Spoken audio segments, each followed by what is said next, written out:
Luiz, fala um pouquinho dos objetivos da Kenlo, como é que ela surgiu no mercado, entender qual é a proposta de vocês para o mercado imobiliário.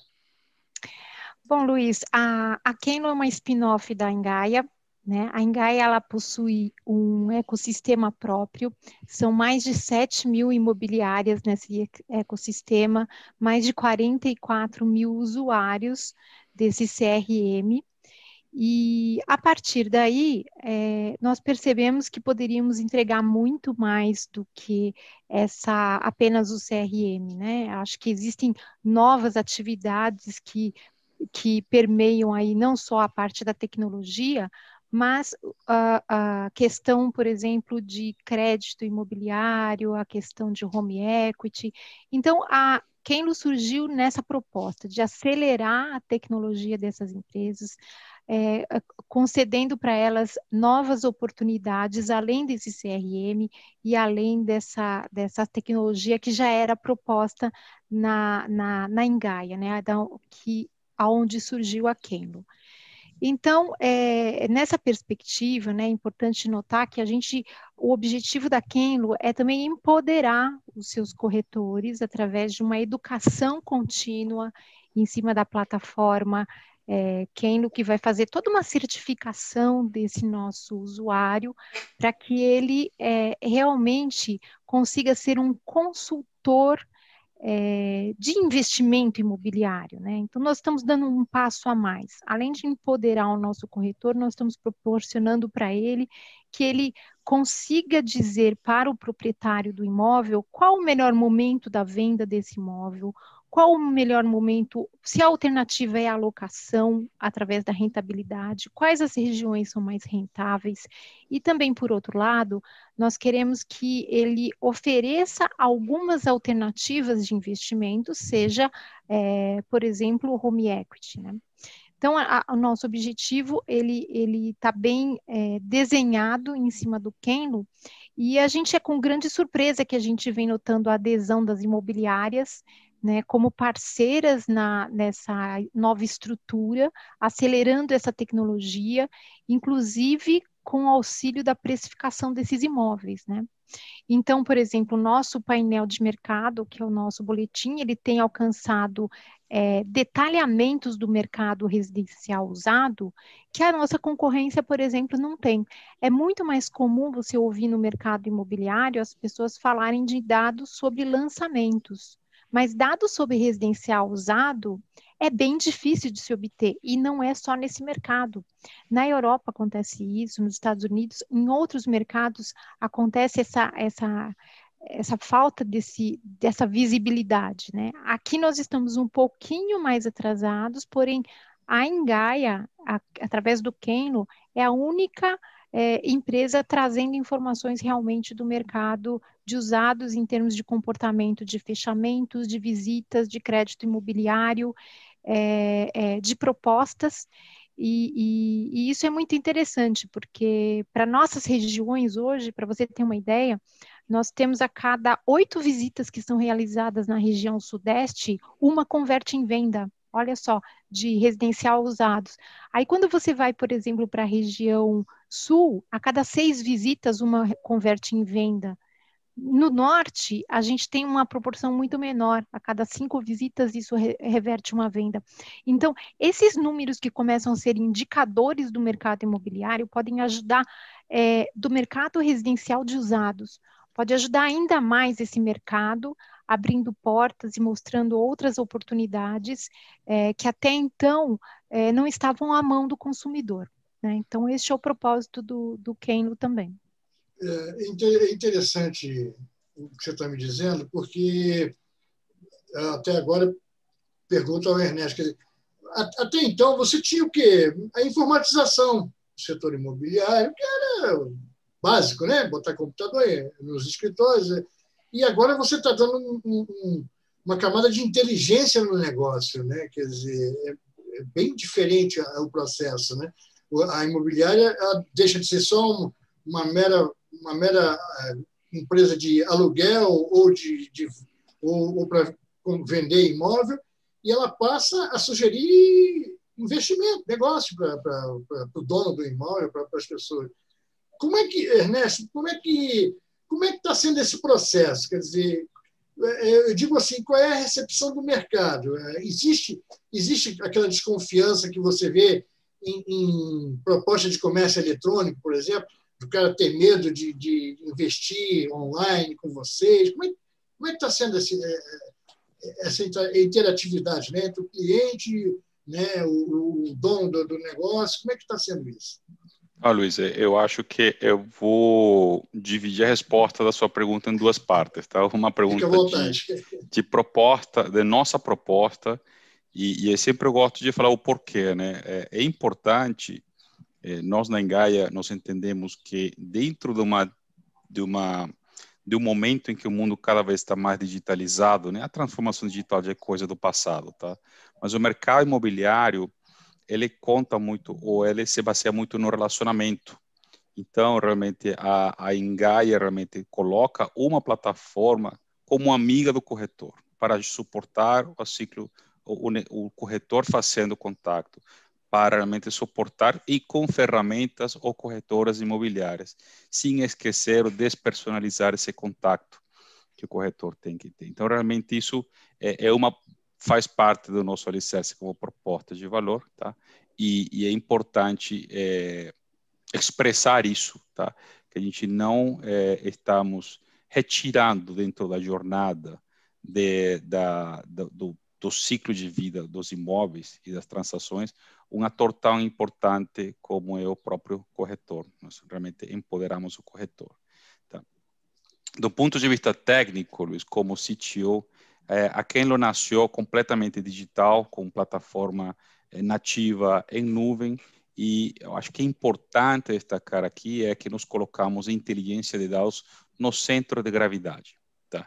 E isso realmente não simplesmente para sermos um portal digitalizado de transação, mas realmente oferecer inteligência e com aconselhamento através, por exemplo, de avaliação de imóvel, por exemplo, do nosso processo de avaliação dos imóveis, para fornecer para nossos clientes a maior liquidez possível, tá? Então, realmente, eu acho que do ponto de vista técnico falando como CTO da empresa, tá? É importantíssimo destacar, né, a inteligência de dados, a importância do dado, a importância dos modelos que nós estamos colocando dentro da nossa plataforma, sem esquecer esse fundamento interpessoal, do contato pessoal de um ator tão importante como é o próprio corretor dentro do mercado imobiliário, Luiz. Tá? Uma pergunta para os dois. Quem quiser responde, se quiserem, os dois respondem. Quer dizer, todo esse processo que vocês passaram recentemente, estão passando, né, de digitalização, de transformação digital, vocês estimam em quanto tempo vocês levariam para fazer tudo isso se essa pandemia não tivesse entrado no cotidiano do brasileiro e colocasse praticamente todos os corretores dentro de casa, sem poder trabalhar, sem poder ir para a rua, encontrar com o cliente? Vocês têm uma ideia do tempo que vocês gastariam com isso? Eu quero dar uma lady first, Denise. Obrigada. Obrigada, Ernesto. Então, Luiz, a Engaia, ela já promovia, né, antes mesmo da pandemia, um alto nível de tecnologia para as empresas, né? Então, nós tínhamos desde agendamento de visitas online até mesmo a possibilidade de fazer fotos e fazer toda a propaganda, o anúncio dentro do sistema, já de forma bastante avançada. Essa era uma das características em Gaia, né? Então, o que aconteceu depois da pandemia? O que aconteceu é que a gente percebeu que a visita ao site das imobiliárias, dos quais nós participamos intensamente, aumentou substancialmente. Então, essa transparência, todos esses anúncios, todos esses dados bem organizados e de forma de fácil busca e procura, tornou principalmente uma ferramenta para que os proprietários ou os interessados em imóveis não deixassem de procurar os seus imóveis via site das imobiliárias. Então, o que aconteceu? Nossos acessos passaram de 7, 8 milhões nessa ocasião, né, quando a pandemia estava no auge. Então, a gente teve uma explosão de acessos diários nos sites. E o que acontece? Quando você tem a sequência, o fluxo de compras, né? Você tem a busca do imóvel pelo site, depois você tem o agendamento de visitas. Então, nos momentos em que, durante a pandemia, houve um pouco mais de flexibilização, esses interessados puderam agendar as suas visitas de forma organizada e visitar o imóvel com segurança, né? Então, havia ali toda uma gestão de cronograma bem organizado. Então, assim, eu acho que a pandemia, ela veio apenas para nós, né, ratificar o quanto estávamos corretos no caminho nessa estrutura de organização tecnológica que já vínhamos propondo para as imobiliárias, né? E isso, para mim, ficou muito evidente nos números, né? E o que mudou um pouco mais de lá para cá, o que talvez tenha acelerado um pouco mais, eu acho que é a assinatura de documentos, que talvez você possa dizer melhor do que eu, isso tem a ver com legislação, isso tem a ver com a permissão das leis para que esses documentos sejam assinados e reconhecidos em cartório, e também uma aceleração por parte dos cartórios, né? Não esquecendo esse lado de certidões e também buscas, que foi muito utilizado durante todo o processo de compra e venda. Então, isso ajudou bastante também o setor, né? Agora, essa é uma realidade mais no sul do país, que é mais desenvolvido, ou esses acessos vêm do país inteiro, ou existem ainda regiões que são carentes ainda de tecnologia e as pessoas ainda têm medo? Como é que existe essa diferenciação de mercado para vocês? Vocês têm sentido isso? A gente tem um monitoramento de quase todo o Brasil, né? Então, essa é nós estamos em muitas imobiliárias. Se você tiver acesso ao nosso site, você vai ver que cobrimos grande parte do território nacional. Então, o que está dentro da plataforma é que nós podemos dizer que esses acessos continuaram e inclusive, agendamento de visitas e esse processo todo continuou. É claro que, devido à regionalização e ao efeito da pandemia, em alguns momentos a gente sentiu um pouco de queda em alguma outra região, mas os negócios não deixaram de ser feitos, né? Eles foram apenas represados durante a pandemia.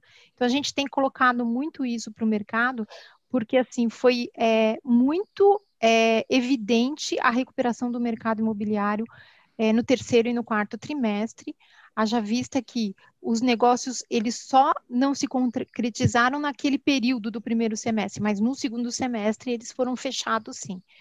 Então, eu acho que eu posso te dizer que, resumindo, as regiões continuaram tendo acessos e eu acredito que o mercado imobiliário, mesmo nas cidades mais distantes, onde tem o CRM, onde nós temos acesso, as pessoas continuaram procurando seus imóveis. Sim. Maravilha. Agora, Ernesto, me diz uma coisa. Toda essa infraestrutura tecnológica, hoje em dia, ela exige algumas coisas que são primordiais. Segurança da informação. Hoje você tem que lidar com uma lei geral de proteção de dados, que é draconiana, quer dizer, e ela tende lá na frente a ser dura a partir de agosto com a empresa que não cumprir, né, a legislação. Como é que vocês estão, digamos, hoje preparados para enfrentar essa questão? Claro. Estrategicamente, Luiz, a gente escolheu nascermos já nativos utilizando a computação em nuvem, não unicamente, eu acho que vou retroceder um pé, porque nascemos 100% na nuvem, não simplesmente pela disponibilidade ou pela segurança, mas também pelo poder computacional. Então, hoje, nossos ambientes, por exemplo, eles acompanham, né, a escala da infraestrutura para cima ou para baixo, que nós chamamos de auto-scaling da nossa infraestrutura, para fornecer um melhor tempo de resposta e ter um desempenho estável da nossa plataforma. Do ponto de vista de segurança de informação, exatamente da LGPD, nós estamos no meio de processo agora com uma empresa avaliando todos os sistemas e avaliando todos os processos onde trafega, onde temos o fluxo de informação sensível, né? informação que consiga identificar nossos clientes, inclusive. Desde o procedimento de sustentação do sistema, procedimento de onboarding, procedimento de cadastro, assim por diante. Mas, especificamente, nós começamos esse ano de 2021 já executando nosso projeto de LGPD para estar compliance, obviamente, e garantir e resguardar os dados sensíveis aos nossos clientes. Hoje estão 100% baseados, como comentei, em nuvem, tá? Principalmente por esses 3 fatores: a disponibilidade, segurança da informação e poder computacional autoescalável para garantir o desempenho estável e tempo de resposta para nossos clientes. Obviamente, você já trabalha com certificação digital há muito tempo, e isso deve facilitar muito aí a parte de contratos, né, de assinatura de contratos com empresas, com pessoas, com inquilinos e tudo mais. Mas me diz uma coisa, do ponto de vista jurídico, hoje vocês ainda sentem algum entrave que atrapalha o processo de negociação online? Ainda existe algum tipo de obrigatoriedade da pessoa ter que ficar apresentando documentos físicos depois, tendo que ir na imobiliária, por exemplo, para entregar documento? Como é que está esse processo? Ou vocês eliminaram tudo isso e hoje é tudo online, efetivamente online? Denise, não sei se você quer pegar isso para ti ou... Não, eu posso falar. Denise, vamos lá. Então, ele está bem amarrado, viu, Luiz? Porque, assim, as pessoas realmente, quando tem que mandar algum comprovante, alguma operação, mesmo sendo um comprovante de IPTU, a documentação pessoal, imposto de renda, ela sobe direto na nossa plataforma. Ela está bem digitalizada, sabe? Então, assim, é muito rápido. Uma simples foto, ele consegue subir essas informações. Por exemplo, para nossas operações de home equity, a gente tem acelerado, né, dentro do Kenlo isso bastante e ficou muito rápido. E mesmo porque a gente, querendo oferecer o melhor serviço, a gente pretende encurtar ainda mais esse tempo de concessão do crédito, né, em home equity, que é basicamente um grande caminho, né, para o Kenlo nesse momento, né, do mercado imobiliário. Me fala um pouquinho mais desse fundo. Era a próxima pergunta minha, já que você entrou, vamos continuar. Me fala um pouquinho mais desse fundo, como ter acesso a ele, qual é a faixa de renda hoje que vocês trabalham. Me explica um pouquinho melhor ali. Então, o Home Equity, ele surgiu com bastante força no final do ano passado, né? E hoje ele representa uma das maiores operações de crédito imobiliário, né? Ele está tão competitivo com o sistema financeiro de habitação e com os créditos demandantes do FGTS, que entre 2019 e 2020 ele cresceu cerca de 7,15%, enquanto os outros cresceram apenas cerca de 3%. Né? Então, existe realmente uma demanda por crédito nessa modalidade. O objetivo, né, do Home Equity é até detectar qual que seria o motivo da venda do imóvel, que muitas vezes pode ser para pagamento de dívidas ou investimento de novos negócios. Então, a pessoa física, ela pode dispor do seu imóvel para aquisição desse crédito. Então, ela coloca, e é diferente de hipoteca, né? Porque a gente sabe que os instrumentos jurídicos para hipoteca são bem diferentes. O Home Equity, ele trabalha com instrumentos próprios, portanto, a execução é muito mais rápida. Em compensação, as taxas são muito mais atraentes. Então, essa modalidade tem crescido e nós estamos nos aprofundando bastante, né, junto com as nossas imobiliárias parceiras, para oferecimento dessa nova modalidade. Né? E tem sido um grande sucesso. Tanto as imobiliárias quanto os clientes têm procurado com frequência essa modalidade de crédito. E é tudo muito rápido, né, Luiz? Porque trata-se de uma análise jurídica e principalmente pautada na precificação do imóvel. E para a precificação desse imóvel, nós contamos com tecnologia também. Então, a gente tem um algoritmo, estamos desenvolvendo um algoritmo que não só verifica qual é o preço anunciado do imóvel naquela região, mas a gente utiliza a plataforma para entender qual foi o preço vendido daquele imóvel, que é uma outra informação bem relevante que o mercado de usados e qualquer outro mercado é difícil você obter. Então, para a precificação desse imóvel, a gente usa 2 tipos de comparativo. Quando disponíveis, a gente coloca a transação, o imóvel transacionado, com bastante peso nessa análise de venda, né, dessa precificação. Então, nesse ponto, outros algoritmos nós estamos acabando de desenvolver, que tem a ver com a liquidez desse imóvel no mercado. Porque quando a gente fala em home equity, a gente adquire, coloca o imóvel como base do seu empréstimo e das taxas, e analisamos qual é a liquidez desse imóvel dentro do mercado nacional, em comparação a outros mercados. Então, isso ficou bem interessante e tem tudo a ver com tecnologia, porque as avaliações não são in loco, elas são feitas com machine learning, e aí a gente tem toda esses algoritmos por trás dessa precificação e liberação do home equity, né, desse crédito. É interessante isso, porque cada vez mais eu vejo que as iniciativas do digital estão levando a economia, a antiga economia, a economia, né, tradicional, para o buraco, né? Os bancos não estão mais, não tem como competir, né? É impressionante, porque eles querem continuar mantendo um status quo que é inviável, né? Quer dizer, é o que você falou, se há essa procura, se cresceu essa demanda por vocês, é porque deve ser muito mais fácil, muito mais tranquilo você conversar com uma empresa digital e transacionar tudo ali no do que ficar procurando a área de setor imobiliário, lá de crédito imobiliário do banco, que vem com uma tonelada de exigências para conceder, às vezes, o empréstimo. Quer dizer, realmente é fantástico. Agora, você falou machine learning, falou, né, análise preditiva de bastante coisa.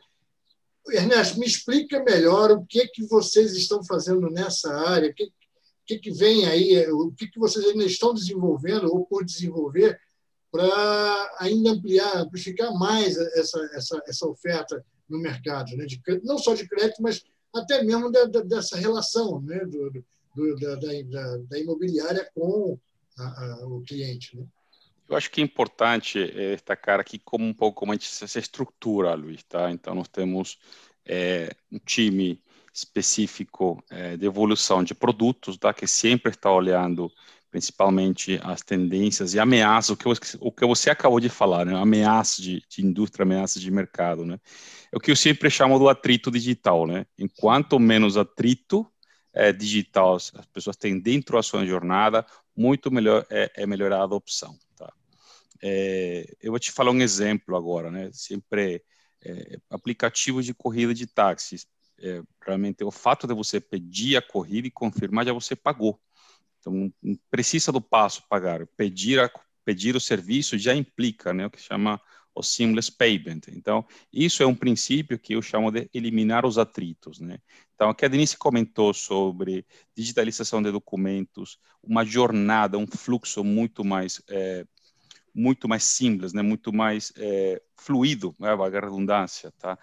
Através das nossas plataformas, fazem com que a adopção seja muito mais rápida, muito mais tranquila. Então, esse é do ponto de vista de adoção, ou seja, realmente como você faz o onboarding dos nossos clientes, utilizando, né, o menor atrito digital possível dentro do processo. Outro ponto importante é sempre nosso time de produtos sempre olha as tendências e essas ameaças, tá? E evolui dentro do nosso ciclo, né, de manutenção evolutiva nossas plataformas. E o que é importante é que do lado do time da tecnologia, nós aportamos, né, de volta também o enriquecimento dessas funcionalidades dentro da evolução, aplicando tecnologias emergentes. Então, nós temos agora, dentro do nosso time, um time especializado em Big Data e inteligência artificial, onde eles têm uma atribuição muito mais de pesquisa e desenvolvimento de modelos estatísticos e matemáticos para estudar o comportamento do cliente e para estudar as tendências de mercado, como a Denise falou, montando modelos estatísticos e ou matemáticos para realmente determinar o melhor preço relativo de mercado para quebrar o dilema, né, entre tempo de venda versus liquidez, né? Então, margem versus tempo. É o que conforma uma das variáveis da liquidez. Então, como nós estamos organizados, né? Nós temos time que olha o mercado, olha as tendências, olha as ameaças, e um time de tecnologia que olha a exploração e melhor uso de tecnologias emergentes que convergem numa jornada evolutiva das nossas plataformas, visando uma melhor adopção, um melhor engajamento e, obviamente, eliminando ou tendo, né, ao mínimo esse atrito digital dentro da execução da jornada dos nossos usuários, Luiz. Então, o uso de dados sempre é importantíssimo, né? Estabelecendo sempre uma via de mão dupla entre como explorar as tecnologias emergentes da melhor forma para atender nossos clientes, considerando a tendência, né, do nosso cliente. Eu sempre falo que, desde a geração Y para cá, as grandes empresas, né, inclusive instituições financeiras, de seguros, onde o canal digital é a vitrine das empresas, essas novas gerações não avaliam mais a própria empresa pelos produtos, mas sim pela qualidade dos seus canais digitais. Então, realmente, é fundamental. Me diz uma coisa, ou Denise ou você, Ernesto. Existem entraves regulatórios ou ainda tributários que estão atrapalhando o crescimento de vocês? Não no momento. Eu acho que talvez o fato a gente fala dos cartórios como pesquisa realmente para dar prosseguimento, né, nas operações, talvez, acho que o empecilho, não diria tributário, mas uma conexão maior entre cartórios e uma legislação mais facilitadora desses registros cartorários, um intercâmbio melhor, que foi o que o IRIB tentou fazer isso, né? Em parte foi possível, mas não decolou o processo deles em tornar mais transparente a matrícula dos imóveis, mais acessível. Então, hoje você tem muitas empresas fornecendo esse serviço de maneira, como, digamos assim, intermediário, né? Você tem que se recorrer a essas empresas para que façam essas pesquisas, e essas pesquisas se tornam mais onerosas e mais demoradas. Então, não existe num sistema nacional que te dê acesso transparente a essas pesquisas para consulta. Um cadastro nacional seria desejável, mas a gente sabe que, por exemplo, tudo esbarraria em LGPD, em segurança de dados, e um outro processo poderia ser montado. Então, eu acho que o único entrave seria esse: pesquisa nacional sobre propriedade de imóveis ainda é um pouco mais demorada, e não que não exista, existe, mas ela é um pouco mais demorada ainda, e poderia ser melhorada. Eu acho que talvez esse seria um ponto que eu chamaria atenção, né? Agora, de ponto de tributação, não sei se o Ernesto quer falar sobre a parte tecnológica. Não, eu concordo com você, Denise. A parte do ponto de vista tecnológico, eu sempre falo que a tecnologia, embora eu represente a tecnologia, nós somos habilitadores. Então, não vemos realmente, não temos tido, Luiz, grandes barreiras, né, na sua jornada tecnológica de implementação da nossa plataforma Kenzo. Tá ótimo. Gente, olha, eu adorei o bate-papo com vocês. Eu não conhecia esse mercado, o que eu falei, é muito raro eu conversar com o mercado que realmente produz transformação, faz tecnologia, aplica no dia a dia da vida da gente, mas eu quase não falo com vocês, né? Eu fico mais com os carinhas aqui no gabinete, aqui dos gabinetes refrigerados aqui de Brasília, né? Então, está sendo muito legal, está sendo um aprendizado para mim isso, entendeu? Quer dizer, estou gostando muito. E, olha, vocês estão convidados para voltar sempre que quiserem, para falar mais, entendeu?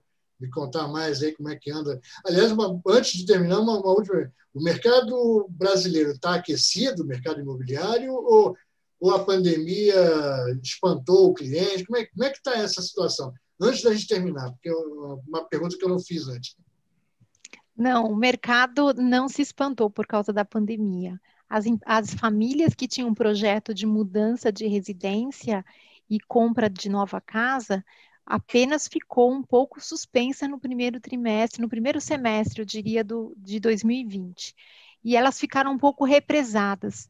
Em compensação, elas adquiriram suas propriedades e o sonho delas não ficou mais atrasado, elas conseguiram fechar os seus negócios e, somado a esse desejo de mudança de residência que já vinha do primeiro semestre, nós tivemos aí uma mudança um pouco desse mindset das famílias em mudar de imóvel ou repensar as aglomerações, repensar o home office, né?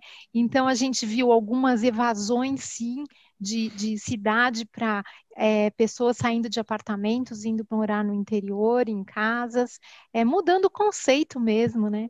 E em breve traremos aí pesquisas sobre o quanto foi essa mudança em metros quadrados, né? Porque o interessante é a gente associar toda essa, não só essa percepção, mas traduzir em números aí para mostrar o quanto foi que a sociedade também ganhou por esse lado, né? De mudança. Então, é uma grande ideia. Eu espero participar do grupo que vai receber essa notícia, né? Para ter uma ideia pelo home office. Né? Porque nada é aquela coisa, a pandemia foi boa até para isso, né? Bastou trancar o sujeito 3 meses em casa e ele já pensou logo em mudar de imóvel, né? E foi incrível isso, Luiz, porque a gente viu que o mercado da construção, decoração, né, reforma, decoração, aqueceu. E aí a gente tem também a modalidade de crédito, que também aqueceu, porque as pessoas não só fizeram reformas, como também mudaram seus imóveis. Então, continua assim aquecido. Enquanto as taxas de juros estiverem favoráveis, acho que a gente pode dizer que a gente ainda vai ter um primeiro semestre aquecido.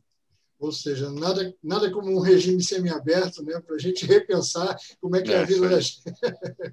Olha, gente, foi muito bom o papo, eu gostei muito, acho muito legal mesmo. Agradeço a vocês pela disponibilidade, aí, pelo tempo. E, Roberto, você, quando tiver novidades aí, você tá com a missão agora. Vem aí essa pesquisa. Comigo, eu Luiz, quero ter acesso a essa pesquisa também. Pô. A gente vai atualizando você sempre, até porque é um espaço bem interessante para a gente, o Capital Digital, né? Então, é um blogzinho pequeno, mas é decente. É pequeno, mas é decente. Gente, obrigado pela entrevista. Eu não vou tomar mais tempo de vocês, não. Um abraço. Muito obrigada. Imagina, Denise e Ernesto, obrigado também.